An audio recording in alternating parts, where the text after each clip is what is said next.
Today we are going to discuss the second chapter of Statistical Method for Business and Economics, describing data, frequency tables, frequency distribution and graphical presentation.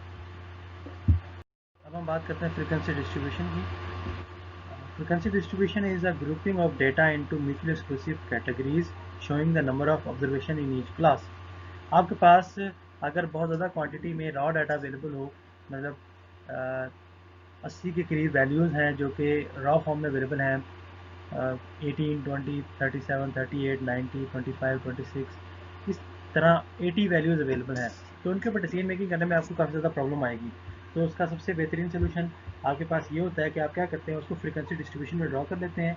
आप उनकी mutually exclusive categories बना लेते हैं, mutually exclusive categories, और उनके against उनकी number of observation लिख देते हैं कि हर कैटेगरी में कितनी ऑब्जर्वेशन आ रही हैं. ये जो म्यूचुअल एक्सक्लूसिव कैटेगरीज हैं उनको हम क्लासेस कहते हैं. ये वाला पोर्शन जो नज़र आ रहा है इसको हम कहते हैं म्यूचुअल एक्सक्लूसिव कैटेगरीज और क्लासेस. ये म्यूचुअल एक्सक्लूसिव कैटेगरीज और क्लासेस हमारे पास अवेलेबल होती हैं. म्यूचुअल एक्सक्लूसिव का मतलब ये होता है कि एक ऑब्जर्वेशन किसी एक ग्रुप में आएगी, एक से ज़्यादा ग्रुप में नहीं आएगी. मतलब आपने कहा जी कि 18 जो है वो ग्रुप 1 में आएगा तो वो ग्रुप 2 में नहीं आएगा, अगर वो ग्रुप 2 में आएगा तो ग्रुप 1 में नहीं आएगा. ठीक है, तो आपको ये चीज़ पहले से डिसाइड करनी होगी. इस पर भी हम डिटेल में डिस्कशन करेंगे. And the number of observation are known as frequency, के 15 से 18 तक की रेंज में 8 फ्रीक्वेंसीज या 8 जो है ऑब्जर्वेशन हमारे पास अवेलेबल थी. ऐसे ही 18 से लेकर 21 तक हमारे पास 23 ऑब्जर्वेशन अवेलेबल थी. ऐसे डिफरेंट क्लासेस में डिफरेंट ऑब्जर्वेशन अवेलेबल थी और टोटल 80 ऑब्जर्वेशन हमारे पास अवेलेबल थी. तो इस टाइप की टेबल को हम फ्रीक्वेंसी डिस्ट्रीब्यूशन कहते हैं. Frequency table are grouping of qualitative data into mutually exclusive classes showing the number of observations in each class, that is known as frequency table. कि क्वालिटेटिव डाटा ऐसा data है जिसको हम numerical form में calculate नहीं कर सकते, जैसे आपका इंटरेस्ट है, आपके स्किन कलर है, आपका आई कलर है, ठीक है, आपका जेंडर है. तो ये क्वालिटेटिव डाटा है, उसकी सिर्फ काउंटिंग हम कर सकते हैं. तो जैसे हम ये कहें कि मेल और फीमेल, आपकी क्लास में मेल स्टूडेंट्स कितने हैं, फीमेल कितने हैं, तो यहाँ पे जैसे लिखा तो डोमेस्टिक स्टूडेंट्स कितने हैं या डोमेस्टिक कार्ड्स कितनी सेल आउट हुई और फॉरेन कार्ड्स कितनी सेल आउट हुई. जैसे हमने पहले एग्जांपल देखी थी, तो डोमेस्टिक 50 कार्ड्स सेल आउट हुई और फॉरेन कार्ड्स 30 सेल आउट हुई. तो ये नंबर ऑफ कार्ड्स फ्रीक्वेंसी आ गई और ये कैटेगरीज आ गई. तो इस टाइप के टेबल को हम फ्रीक्वेंसी टेबल कहते हैं, जहाँ पर कैटेगरीज की फ्रीक्वेंसीज शो करवाई जाती हैं. Relative class frequency can be converted to relative class frequencies. तो class frequencies जो है वो relative class frequencies में convert हो सकती हैं. That is known as a fraction. Fraction means the percentage. So आपकी class frequency को relative frequency में convert करने के लिए उसकी fraction calculate करनी होगी. Means we have to divided the class frequency at the total number of observations.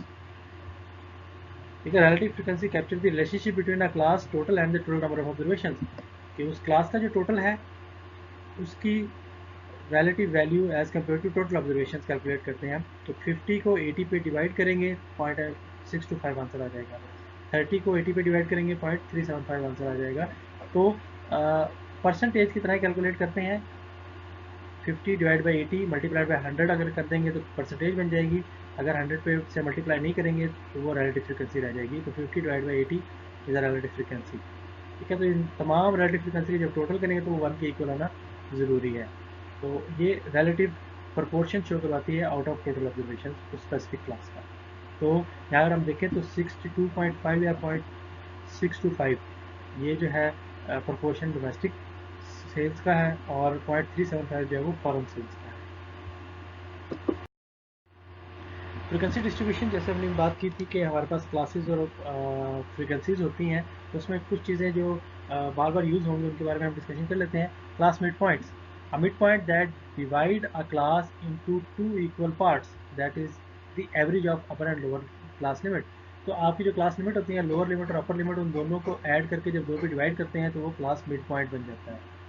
Class frequency, the number of observation in each class, तो एक क्लास में जितनी ऑब्जर्वेशन आएंगी जिसको हम फ्रीक्वेंसी कहते हैं. और class interval means the class interval is the obtained by subtracting the lower limit of the class from the lower limit of the next class. तो आपकी करंट क्लास की लोअर लिमिट को नेक्स्ट क्लास की lower limit से जब divide subtract करेंगे तो वो क्लास इंटरवल आ जाएगा। ये एग्जांपल देख लेते हैं क्लास मिड पॉइंट को हम कैसे कैलकुलेट करेंगे। हमने देखा था कि lower limit plus upper limit divide by 2, तो 15 प्लस 18 डिवाइड बाई 2 हमारे पास आंसर आ जाएगा 16.5। हमने कैसे किया कि हमने जो लोअर लिमिट थी और अपर लिमिट थी दोनों को ऐड किया और 2 पे डिवाइड कर दिया। तो ये हमारी लोअर लिमिट्स हैं और ये हमारी अपर लिमिट्स हैं। हर क्लास की लोअर और अपर लिमिट को ऐड करके 2 पे डिवाइड करेंगे तो हर उस क्लास का मिड पॉइंट आ जाएगा। फ्रिक्वेंसी जो है ये हमारे पास आ रही होती है क्लास फ्रिक्वेंसी। पहली क्लास की फ्रिक्वेंसी 8 है, दूसरी क्लास की 23 है, 17 और ऐसी ही आ रही है। क्लास इंटरवल की हमने एग्जाम्पल देख लेते हैं। क्लास इंटरवल में क्या कि लोअर लिमिट को जो है उनको डिवाइड कर रहे होते हैं, सब्ट्रैक्ट कर रहे होते हैं।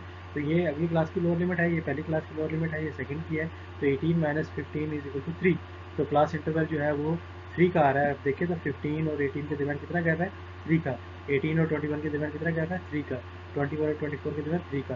तो इसको हम इंटरवल कहते हैं। इंटरवल आप अपर लिमिट से भी कैलकुलेट कर सकते हैं, लोअर लिमिट से भी कैलकुलेट कर सकते हैं। Means 18 minus 21 again 3, 21 minus 24 again 3। तो आप अपर लिमिट या लोअर लिमिट दोनों से कैलकुलेट कर सकते हैं। तो this is about the class interval.